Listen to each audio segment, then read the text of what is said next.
Jūs ir varžovai būtų iškovoję po 3 pergalės ir patyrė po 1 pralaimėjimą. Ar tai buvo kaip ir principinė kova? Tai buvo ir principinė ne tik dėl užimamos pozicijos, tai buvo iš vienos vietovės 2 komandų susitikimus. Tai mes vienas kitą labai gerai pažįstam, žinom, tai čia buvo ne tik, čia buvo principo reikalas laimėti. Trečiajam kėliny kaip ir perėmėt rungtynių iniciatyvą, kas labiausiai prisidėjo prie to? Mano manymu, buvo toksai planas, kad pas mus šiandien buvo ilgas suolelės.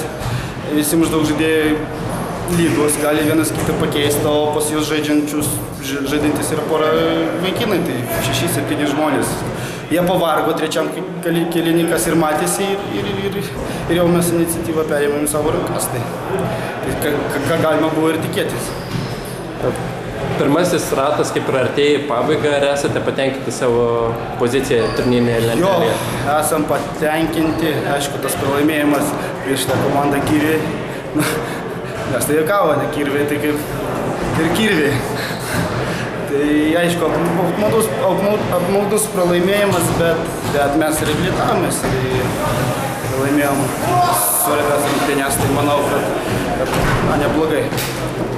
Kokie toliau jūsų tikslai? Tikslai, kaip ir nekartą vis sakiau, aukščiausi. Mes visada keliam savo aukščiausius tikslus. Darom viską, ką galim. Kaip pavyksta, tai pavyksta, aišku, bet tikslai yra pas mus aukščiausi. Komanda žaidžia jau ne pirmus metus.